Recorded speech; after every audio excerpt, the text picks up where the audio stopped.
राधा वल्लभ श्री हरिवन, राधा वल्लभ श्री हरिवन। ओम नमो भगवते वासुदेवाय। कृष्णं नारायणं वन्दे कृष्ण वन्दे व्रजप्रियं, कृष्ण द्रव्यायन वन्दे कृष्ण वन्दे पृथ्वीशुद्धम्। अथ पंचमो अध्यायः। श्री विदुर जी का प्रश्न और मैत्री जी का सृष्टि कर्म वर्णन। श्रीमद्भागवत महापुराण कथा। श्रवण से, स्वाध्याय से सारे पाप ताप नष्ट होते हैं। श्री सुखदेव जी कहते हैं, परम ज्ञानी मैत्रेय मुनि हरिद्वार क्षेत्र में विराजमान थे। भगवत भक्ति से शुद्ध हुए हृदय वाले विदुर जी उनके पास जा पहुँचे और उनके साधु स्वभाव से अपायित होकर उन्होंने पूछा। विदुर जी ने कहा, भगवान, संसार में सब लोग सुख के लिए कर्म करते हैं, परंतु उनसे न तो उन्हें सुख ही मिलता है और न उनका दुख ही दूर होता है, बल्कि उससे भी उनके दुख की वृद्धि ही होती है। अतः इस विषय में क्या करना उचित है, यह आप मुझे कृपा करके बतलाइए। जो लोग दुर्भाग्यवश भगवान श्री कृष्ण से विमुख, अधर्म परायण और अत्यंत दुखी है, उन पर कृपा करने के लिए ही आप जैसे भाग्यशाली भगवत भक्त संसार में विचरा करते हैं। साधु शिरोमणि, आप मुझे उस शांतिप्रद साधन का उपदेश दीजिए जिसके अनुसार आराधना करने से भगवान अपने भक्तों के भक्तिभूत हृदय में आकर विराजमान हो जाते हैं और अपने स्वरूप का अप्रोच अनुभव कराने वाला सनातन ज्ञान प्रदान करते हैं। त्रिलोकी के नियंता और परम स्वतंत्र श्री हरि अवतार लेकर जो लीलाएं करते हैं, जिस प्रकार अकर्ता होकर भी उन्होंने कल्प के आरंभ में इस सृष्टि की रचना की, जिस प्रकार स्थापित कर वे इस जगत के जीवों की जीविका का विधान करते हैं, फिर जिस प्रकार इसे अपने हृदयाकाश में लीन कर वृत्ति शून्य हो योग माया कार से लेकर शयन करते हैं, और जिस प्रकार वे ईश्वर के ईश्वर प्रभु एक होने पर भी इस ब्रह्मांड में अंतर्यामी रूप से प्रविष्ट होकर अनेकों रूपों में प्रकट होते हैं, वह सब रहस्य आप हमें समझाइए। ब्राह्मण, गौ और देवताओं के कल्याण के लिए जो अनेकों अवतार धारण करके लीला से ही नाना प्रकार के दिव्य कर्म करते हैं, वह भी हमें सुनाइए। यशस्वियों के मुकुटमणि श्री हरि के लीला अमृत का पान करते करते हमारा मन तृप्त नहीं होता। हमें यह सुनाइए कि उन समस्त लोकपतियों के स्वामी श्री हरि ने इन लोकपालों और लोकालोक पर्वत से बाहर के भागों को, जिनमें ये सब प्रकार के प्राणियों के अधिकारानुसार भिन्न भिन्न भेद प्रतीत हो रहे हैं, किन तत्वों से रचा है। द्विजवर उन विश्वकर्ता स्वयंभू श्री नारायण ने अपनी प्रजा के स्वभाव, कर्म रूप और नामों के भेद की किस प्रकार रचना की है। भगवान, मैंने श्री व्यास जी के मुख से ऊंच नीच वर्णों के धर्म तो कई बार सुने हैं, किंतु अब श्री कृष्ण कथा अमृत के प्रवाह को छोड़कर अन्य स्वल्प सुखदायक धर्मों से मेरा चित्त उब गया है। उन तीर्थपाद श्री हरि के गुणानुवाद से तृप्त हो भी कौन सकता है। उनका तो नारादि महात्मागण भी आप जैसे साधुओं के समाज में कीर्तन करते हैं, तथा जब ये मनुष्य के कर्णरंध्रों में प्रवेश करते हैं, तब उनकी संसार चक्र में डालने वाली घर गृहस्थी की आसक्ति को काट डालते हैं। भगवान, आप सखा मुनिवर कृष्ण द्रव्यायन ने भी अपने भगवान के गुणों का वर्णन करने की इच्छा से ही महाभारत रचना की। उसमें भी विषय सुखों का उल्लेख करते हुए मनुष्य की बुद्धि को भगवान की कथाओं की ओर लगाने का ही प्रयत्न किया गया है। यह भगवत कथा की रुचि श्रद्धालु पुरुषों के हृदय में जब बढ़ने लगती है तब अन्य विषयों से उसे विरक्त कर देती है। वह भगवत चरणों के निरंतर चिंतन से आनंद मग्न हो जाता है और उस पुरुष के सभी दुखों का तत्काल अंत हो जाता है। मुझे तो उन शोचनीयों के भी शोचनीय अज्ञानी पुरुषों के लिए निरंतर खेद रहता है जो अपने पिछले पापों के कारण श्री हरि की कथाओं से बेमुख रहते हैं। हाय काल भगवान उनके अमूल्य जीवन को काट रहे हैं और वे वाणी देह और मन से व्यर्थ वाद विवाद, व्यर्थ चेष्टा और व्यर्थ चिंतन में लगे रहते हैं।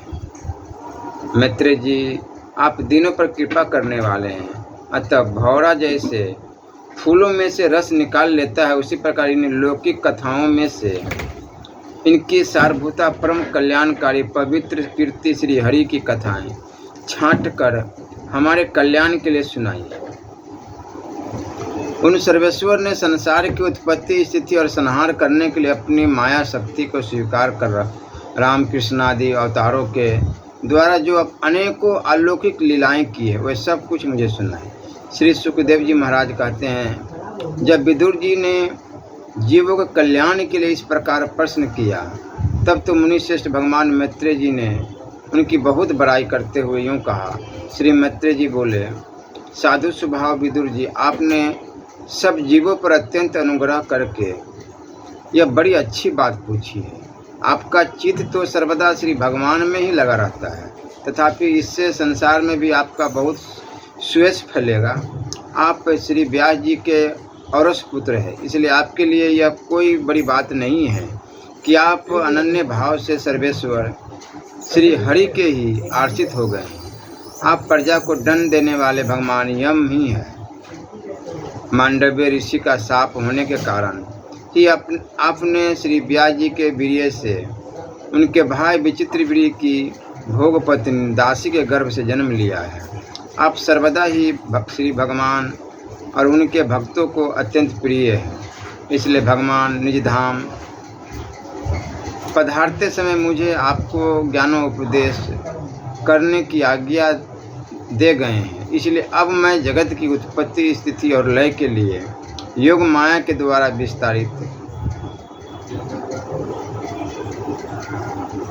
हुई भगवान की विभिन्न लीलाओं का क्रमश वर्णन करता हूँ। सृष्टि रचना के पूर्व समस्त आत्माओं के आत्मा एक पूर्ण परमात्मा ही थे। उन दृष्टा था न दृश्य सृष्टि काल में अनेक वृत्तियों के भेद से जो अनेकता दिखाई पड़ती है वह भी वही थे, क्योंकि उनकी इच्छा अकेले रहने की थी। वही दृष्टा होकर देखने लगे, परंतु उन्हें दृश्य दिखाई नहीं पड़ा क्योंकि उस समय वही अद्वितीय रूप से प्रकाशित हो रहे थे। ऐसी अवस्थाओं में वे अपने को असत के समान समझने लगे। वस्तुतः वे असत नहीं थे, क्योंकि उनकी शक्तियाँ ही सोई हुई थी, उनके ज्ञान का लोप नहीं हुआ था। यह दृष्टा और दृश्य का अनुसंधान करने वाली शक्ति ही कार्य कारण रूपा माया है। महाभाग विदुर जी, इस भावाभाव रूप अनिवर्चनीय माया के द्वारा ही भगवान ने इस विश्व का निर्माण किया है। काल शक्ति से जब यह त्रिगुणमय माया क्षोभ को प्राप्त हुई तब उन इंद्रियातीत चिन्मय परमात्मा ने अपने अंश पुरुष रूप से उसमें चिदाभास रूप बीज स्थापित किया। तब काल की प्रेरणा से उस अव्यक्त माया से महत्व प्रकट हुआ। वह मिथ्या ज्ञान का नाशक होने का कारण विज्ञान स्वरूप और अपने में सूक्ष्म रूप से इस प्रपंच की अभिव्यक्ति करने वाला था।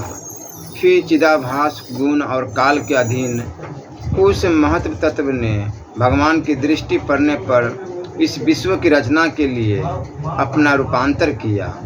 महत्व तत्व के विकृत होने पर अहंकार की उत्पत्ति हुई, जो कार्य अधिभूत कारण अध्यात्म और कर्ता अधिदेव रूप होने के कारण भूत इंद्रिय और मन का कारण है। वह अहंकार वैकारिक, सात्विक, तेजस, राजस और तामस भेद 3 प्रकार का है। अतः अहं तत्व में विकार होने पर वैकारिक अहंकार से मन और जिनके विषयों का ज्ञान होता है वो इंद्रियों के अधिष्ठाता देवता हुए। तेजस अहंकार से ज्ञान इंद्रियां और कर्म इंद्रियां हुई तथा तामस अहंकार से सूक्ष्म भूतों का कारण शब्द तन्मात्र हुआ और उससे दृष्टांत रूप से आत्मा का बोध कराने वाला आकाश उत्पन्न हुआ।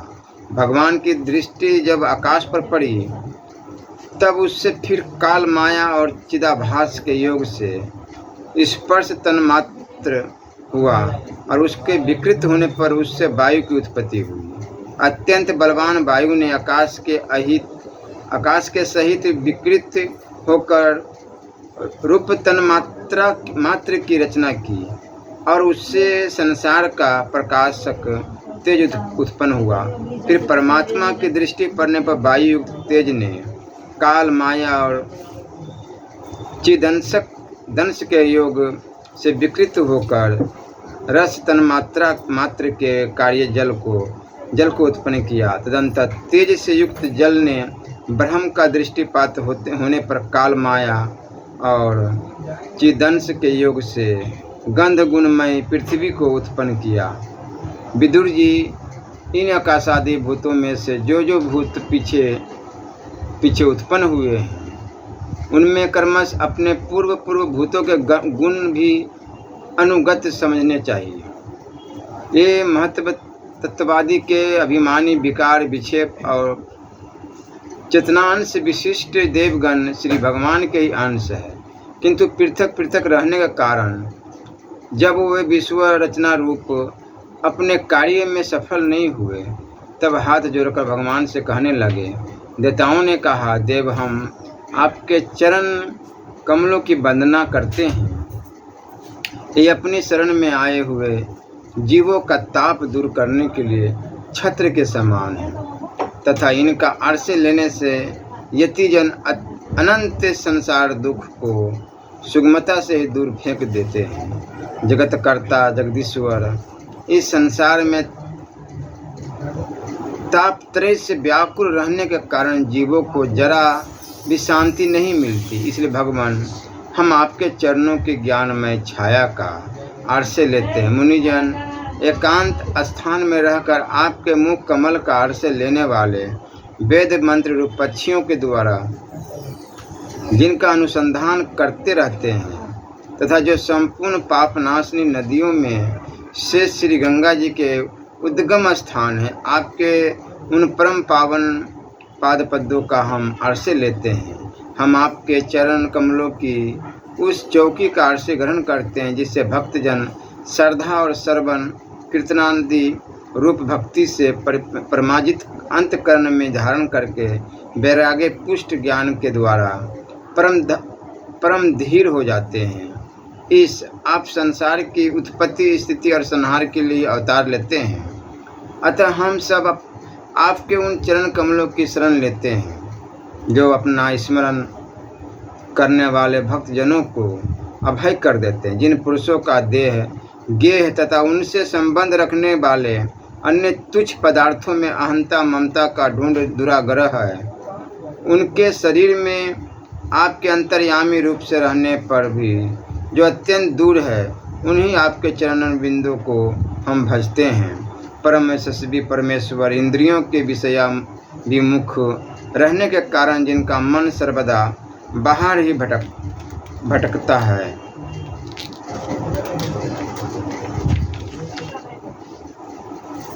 वह पामर लोग आपके विलासपूर्ण पाद विन्यास की शोभा के विशेषज्ञ भक्तजनों का दर्शन नहीं कर पाते। इसी से वे आपके चरणों से दूर रहते हैं।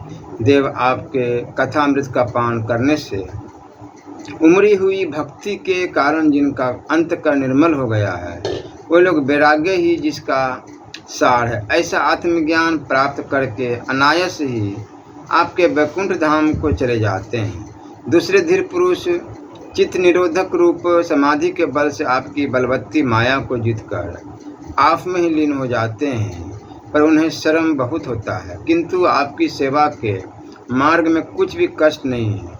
आदिदेव, आपने सृष्टि रचना की इच्छा से हमें त्रिगुण में रचा है, इसलिए विभिन्न स्वभाव वाले होने के कारण हम आपस में मिल नहीं पाते और इसी से आपकी क्रिया के साधन रूप ब्रह्मांड की रचना करके उसे आपको समर्पण करने में असमर्थ हो रहे हैं।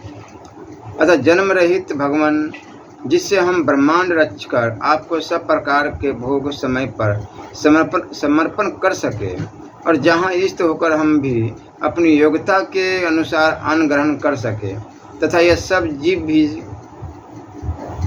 सब प्रकार की विघ्न बाधाओं से दूर रहकर हम और आप दोनों को भोग समर्पण करते हुए अपना अपना अन्न भक्षण कर सके, ऐसा कोई उपाय कीजिए। आप निर्विकार पुराण पुरुष ही अन्य कार्यवर्ग के सहित हम देवताओं के आदि कारण हैं। देव, पहले आप अनजन्मा ही ने सत्यवादी गुण और जन्मादि गुण कर्मों का कारण रूपा माया शक्ति में चिदाभास रूप वीर्य स्थापित किया था। परमात्म देव, महत्व तत्ववादी रूप हम देवगण जिस कार्य के लिए उत्पन्न हुए हैं उसके संबंध में हम क्या करें। देव, हम पर आप ही अनुग्रह करने वाले हैं, इसलिए ब्रह्मांड रचना के लिए आप हमें क्रिया शक्ति के सहित अपना ज्ञान शक्ति प्रदान कीजिए।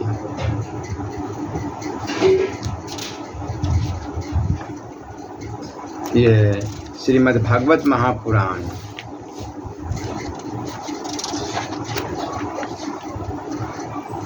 ये 5वां अध्याय है। इसे सुनने से, पढ़ने से अनेकों कली काल में पाप ताप नष्ट होते हैं। इसे हमेशा श्रवण करना चाहिए। यदि स्वाध्याय का टाइम है तो स्वाध्याय भी करना चाहिए।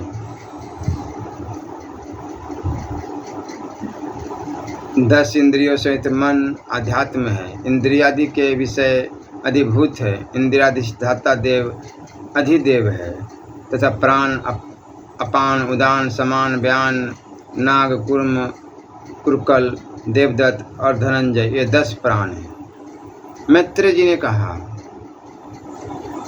विराट शरीर की उत्पत्ति सर्वशक्तिमान भगवान ने जब देखा कि आपस में संगठित न होने के कारण ये मेरी महत्व आदि शक्तियाँ विश्व रचना के कार्य में असमर्थ हो रही है, तब वह काल शक्ति को स्वीकार करके एक साथ ही महत्व अहंकार पंचभूत पंच तन्मात्रा और मन सहित 11 इंद्रियां इन 23 तत्वों के समुदाय में प्रविष्ट हो गए।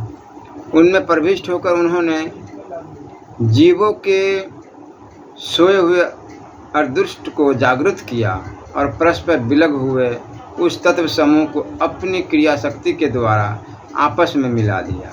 इस प्रकार जब भगवान ने अर्दुष्ट को कार्योन्मुख किया, तब उस 23 तत्वों के समूह ने भगवान की प्रेरणा से अपने अंशों द्वारा अधिपुरुष विराट को उत्पन्न किया।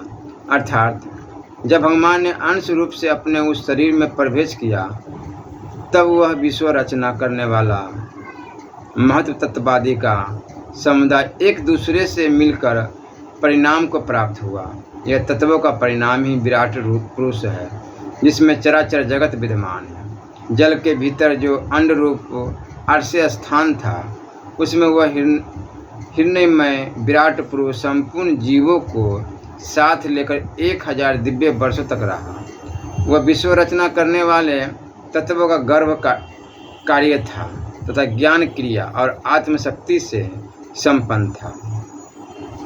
इन शक्तियों से उसने स्वयं अपने कर्म एक हृदय रूप, 10 प्राण रूप और 3 आध्यात्मिक, आदिदेविक, आदि भौतिक विभाग किए। यह विराट पुरुष ही प्रथम जीव होने के कारण, समस्त जीवों का आत्मा जीव रूप होने के कारण परमात्मा का अंश और प्रथम अभिव्यक्त होने के कारण भगवान का आदि अवतार है। यह संपूर्ण बुद्ध समुदाय इसी में प्रकाशित होता है। यह अध्यात्म अधिभूत और अधिदेव रूप से 3 प्रकार का, प्राण रूप से 10 प्रकार का और हृदय रूप से 1 प्रकार का।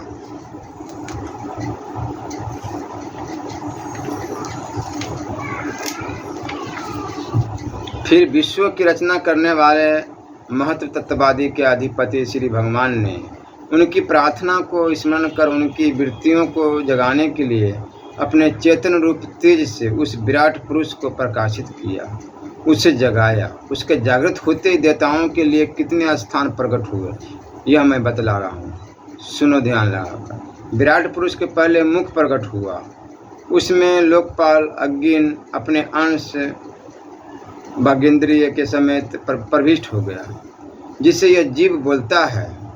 फिर विराट पुरुष के तालु उत्पन्न हुआ, उसमें लोकपाल वरुण अपने अंश रस इंद्रिय के सहित इष्ट हुआ, जिससे जीव रस ग्रहण करता है। इसके पश्चात उस विराट पुरुष के नथुने प्रकट हुए, उनमें दोनों अश्विनी कुमार अपने अंश घ्राण इंद्रिय के सहित प्रविष्ट हुए, जिससे जीव गंध ग्रहण करता है।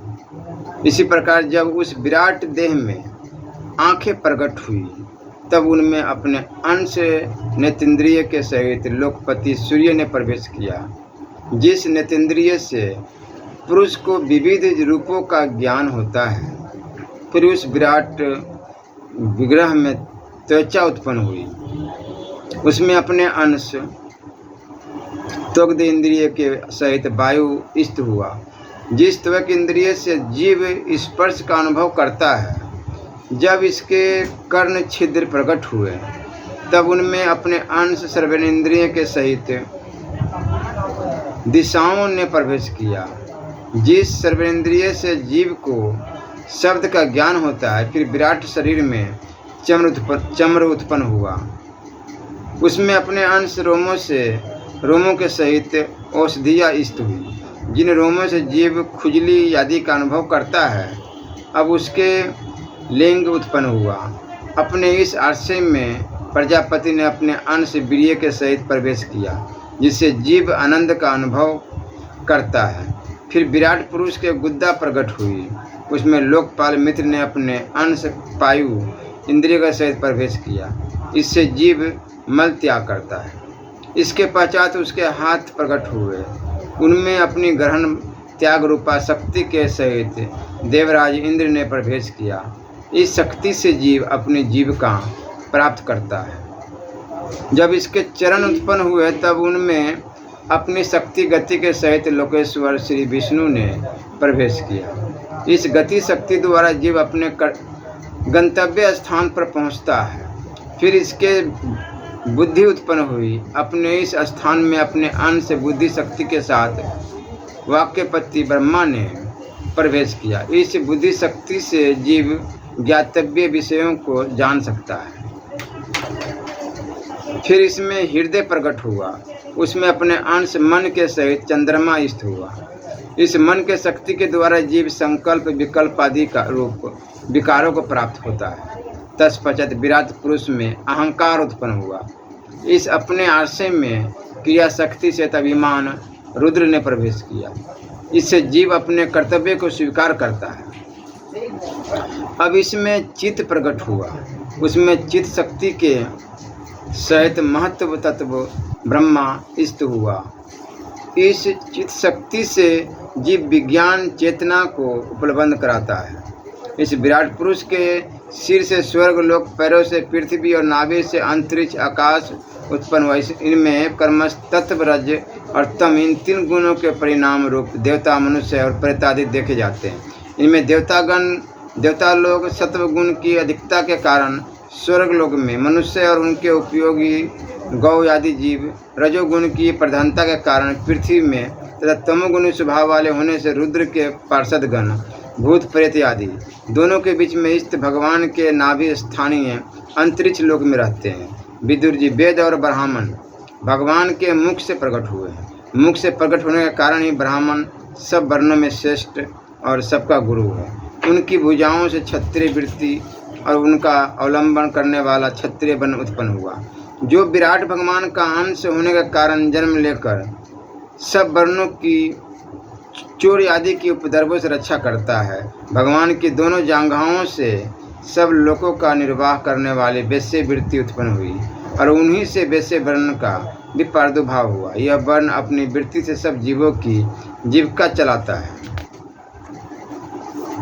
फिर सब धर्मों की सिद्धि के लिए भगवान के चरणों से सेवा वृत्ति प्रकट हुई और उन्हीं से पहल उस वृत्ति का अधिकारी शूद्र वर्ग भी प्रकट हुआ, जिसकी वृत्ति से ही श्री हरि प्रसन्न हो जाते हैं। ये चारों वर्ण अपनी अपनी वृत्तियों के सहित जिनसे उत्पन्न हुए हैं, उन अपने गुरु श्री हरि का अपने अपने धर्मों से चित्त शुद्धि के लिए श्रद्धापूर्वक पूजन करते हैं। विदुर जी यह विराट पुरुष काल कर्म और स्वभाव शक्ति से युक्त भगवान की योग माया के प्रभाव को प्रकट करने वाला है। इसके स्वरूप का पूरा वर्णन करने का कौन साहस कर सकता है। तथापि प्यारे विदुर जी, अन्य व्यवहारिक चर्चाओं से अपवित्र हुई अपनी वाणी को पवित्र करने के लिए जैसी मेरी बुद्धि है और जैसा मैंने गुरु मुख से सुना है, वैसा श्री हरि का स्वयं से वर्णन करता हूँ। महापुरुषों का मत है कि पुण्य श्लोक को शिरोमणि श्री हरि के गुणों का गान करना ही मनुष्य की वाणी का तथा विधानों के मुख से भगवत कथामृत का पान करना ही उनके कानों का सबसे बड़ा लाभ है। वत्स, हम ही नहीं, यदि कभी श्री ब्रह्मा जी ने 1000 दिव्य वर्षों तक अपनी योग परिपक्व बुद्धि से विचार किया तो भी क्या वे भगवान की अमित महिमा का पार पा सके। अतः भगवान की माया बड़े मायावियों को भी मोहित कर देने वाली है, उसकी चक्कर में डालने वाली चाल अनंत है। अतएव स्वयं भगवान भी उसकी था नहीं लगा सकते, फिर दूसरों की तो बात ही क्या है। जहाँ न पहुँचकर मन के सहित वाणी भी लौट आती है तथा जिनका पार पाने में अहंकार के अभिमानी रुद्र तथा अन्य इंद्रियाधिष्ठाता देवता भी समर्थ नहीं, उन श्री भगवान को हम नमस्कार करते हैं। सब धर्म की सिद्धि का मूल सेवा है। सेवा किए बिना कोई भी धर्म सिद्ध नहीं होता। अतः सब धर्मों की मूलभूता सेवा ही जिसका धर्म है वह शूद्र सब वर्णों में महान है। ब्राह्मण का धर्म मोक्ष के लिए है, क्षत्रिय का धर्म भोगने के लिए है, वैश्य का धर्म अर्थ के लिए है और शूद्र का धर्म धर्म के लिए है। इस प्रकार प्रथम 3 वर्णों के धर्म अन्य पुरुषों के लिए, किंतु शूद्र का धर्म स्वयं पुरुषार्थ के लिए है। अतः इसकी वृत्ति से ही भगवान प्रसन्न हो जाते हैं। श्री राधा वल्लभ लाल की जय। विदुर जी के प्रश्न।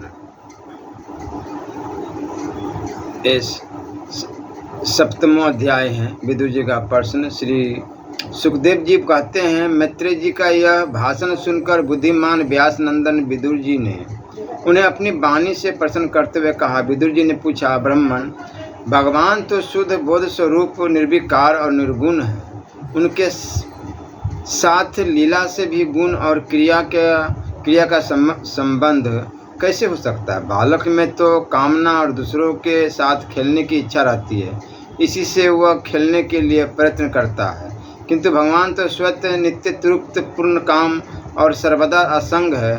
वह क्रीड़ा के लिए भी क्यों संकल्प करेंगे। भगवान ने अपनी गुणमय माया से जगत की रचना की है, इसी से वे इसका पालन करते हैं और फिर उसी से संहार भी करेंगे। जिनके ज्ञान का देश काल अथवा अवस्था से अपने आप या किसी दूसरे निमित्त से भी कभी लोप नहीं होता, उनका माया के साथ किस प्रकार संयोग हो सकता है। एकमात्र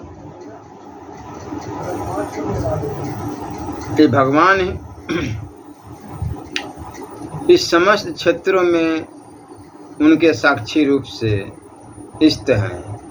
फिर इन्हें दुर्भाग्य या किसी प्रकार के कर्म जनित कलेश की प्राप्ति कैसे हो सकती है। भगवान, इस अज्ञान संकट में पड़कर मेरा मन बड़ा क्षीण हो रहा है। आप मेरे मन के इस महान मोह को कृपा करके दूर कीजिए।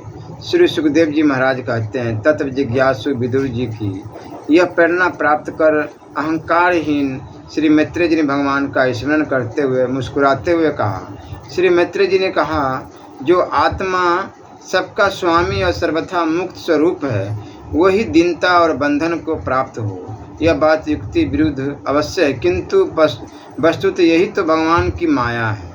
जिस प्रकार स्वप्न देखने वाले पुरुष को अपना सिर कटना आदि व्यापार न होने पर भी अज्ञान के कारण सत्यवत भासते हैं, उसी प्रकार यह जीव को बंधनादि न होते हुए भी अज्ञान बस भास रहे हैं, है कुछ भी नहीं। यदि यह कहा जाए कि फिर ईश्वर में इनकी प्रतीति कैसे क्यों नहीं होती, तो इसका उत्तर यह है कि जिस प्रकार जल में होने वाले कंप आदि क्रिया जल में दिखने वाले चंद्रमा के प्रतिबिंब में न होने पर भी भासती है, आकाश स्थित चंद्रमा में नहीं, उसी प्रकार देहाभिमानी जीव में ही देह के मिथ्या धर्मों की प्रतीति होती है, परमात्मा में नहीं। निष्काम भाव से धर्मों का आचरण करने पर भगवत कृपा से प्राप्त हुए भक्ति योग के द्वारा यह प्रतीति धीरे धीरे निवृत्त हो जाती है।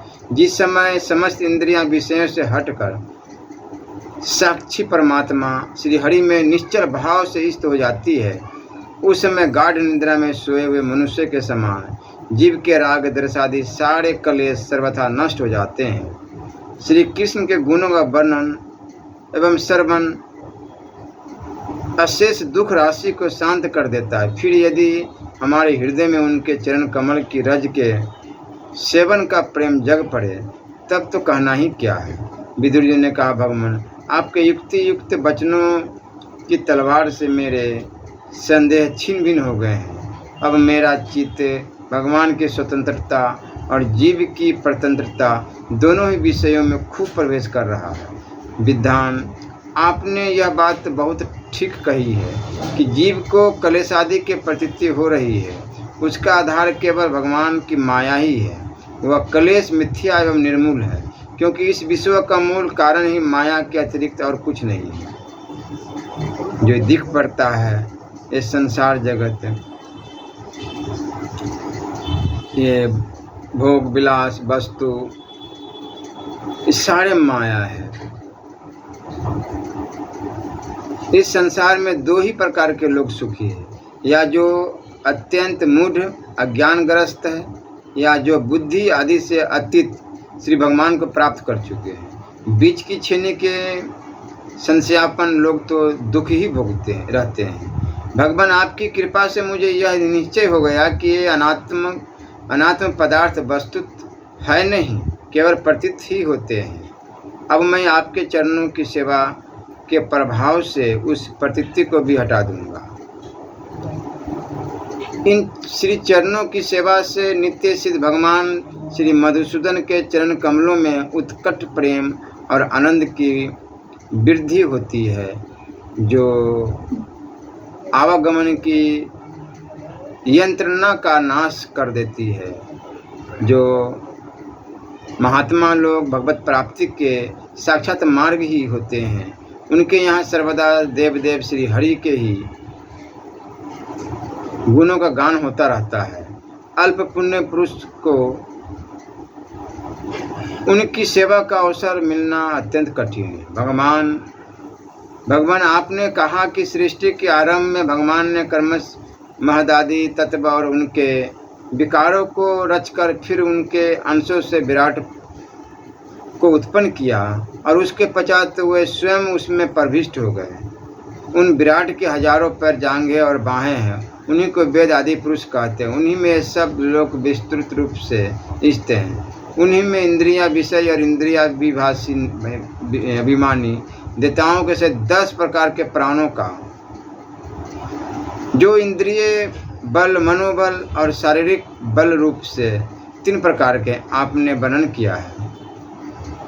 और उन्होंने ब्रह्मानादि वन भी उत्पन्न किए हैं। अब आप मुझे उनकी ब्रह्मानादि विभूतियों का वर्णन सुनाइए, जिनसे पुत्र पौत्र नाती और कुटुंबियों के सहित तरह तरह की प्रजा उत्पन्न हुई और उससे यह सारा ब्रह्मांड भर गया। वह विराट ब्रह्मादि प्रजापतियों का भी प्रभु है।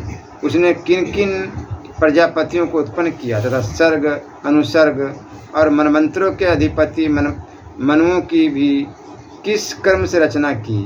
श्री मंत्री जी उन मनुओं के वंश और वंशधर राजाओं के चरित्रों का पृथ्वी के ऊपर और नीचे के लोकों तथा भूलोक के विस्तार स्थिति का भी वर्णन कीजिए तथा यह भी बताइए कि तिर्यक मनुष्य, देवता, सरीसृप, सर्पादि, रेंगने वाले जंतु और पक्षी तथा जरायुज, स्वेदज, अंडज और उदिभज, ये 4 प्रकार के प्राणी किस प्रकार उत्पन्न हुए हैं।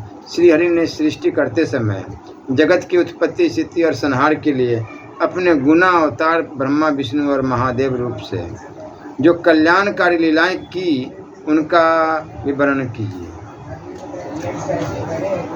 भेष, आचरण और स्वभाव के अनुसार वर्णाश्रम का विभाग, ऋषियों के जन्म कर्मादि, वेदों का विभाग, योगों का विस्तार, योग का मार्ग, ज्ञान मार्ग और उसका साधन, सांख्य मार्ग तथा भगवान के कहे हुए नारद पांचरात्र आदि तंत्र शास्त्र, विभिन्न पाखंड मार्गों के प्रचार से होने वाली विषमता, नीच वर्ण के पुरुषों से उच्च वर्ण की स्त्री में होने वाली संतानों के प्रकार तथा भिन्न भिन्न गुण और कर्मों के कारण जीव की जैसी और जितनी गतियाँ होती हैं वे सब हमें सुनाइए। ब्राह्मण धर्म, अर्थ, काम और मोक्ष की प्राप्ति के परस्पर विरोधी अविरोधी साधनों का वाणिज्य, दंड नीति और शास्त्र श्रवण की विधियों का, श्राद्ध की विधि का, पितृगणों की सृष्टि का तथा कालचक्र में ग्रह, नक्षत्र और तारागण की स्थिति का भी अलग अलग वर्णन कीजिए। दान, तप तथा इष्ट और पूर्व कर्म का क्या फल है, प्रभाव और आपत्ति के समय मनुष्य का क्या धर्म होता है। निष्पाप मित्र जी, धर्म के मूल कारण श्री जनार्दन भगवान किस आचरण से संतुष्ट होते हैं और किन पर अनुग्रह करते हैं, यह वर्णन कीजिए। द्विजवर, दिनवंशर गुरुजन अपने अनुगत शिष्यों और पुत्रों को बिना पूछे भी उनके हित की बात बतला दिया करते हैं। भगवान उन महदादि तत्वों का प्रलय कितने प्रकार का है तथा जब भगवान योग इंद्रिया में शयन करते हैं तब उनमें से कौन कौन तत्व उनकी सेवा करते हैं और कौन उसमें लीन हो जाते हैं। जीव का तत्व, परमेश्वर का स्वरूप, उपनिषद प्रतिपादित ज्ञान तथा गुरु और शिष्य का पारस्परिक प्रयोजन क्या है। पवित्राणाम विधानों ने उस ज्ञान की प्राप्ति के क्या क्या उपाय बतलाएं, क्योंकि मनुष्य को ज्ञान, भक्ति अथवा वैराग्य की प्राप्ति अपने आप तो हो ही नहीं सकती। ब्राह्मण, माया मोह के कारण मेरी विचार दृष्टि नष्ट हो गई है, मैं अज्ञ हूँ, आप मेरे परम सुहृद है, अतः श्री हरिलीला का ज्ञान प्राप्त करने की इच्छा से मैंने जो प्रश्न किए उनका उत्तर मुझे दीजिए। पूर्व में मैत्री जी भगवत भक्त के उपदेशा द्वारा जीव को जन्म मृत्यु से छुड़ाकर उसे अभय कर देने में जो पुण्य होता है, समस्त वेदों का अध्ययन, यज्ञ, तपस्या और दान आदि से होने वाला पुण्य उस पुण्य के 16वें अंश के बराबर भी नहीं हो सकता। श्री सुखदेव जी कहते, राजन, जब कुरुश्रेष्ठ विदुर जी ने मुनिवर मैत्रेय जी से इस प्रकार पुराण विषय प्रश्न किए तब भगवत नाम चर्चा के लिए प्रेरित किए जाने के कारण बड़े प्रसन्न हुए और मुस्कुराकर उनसे कहने लगे,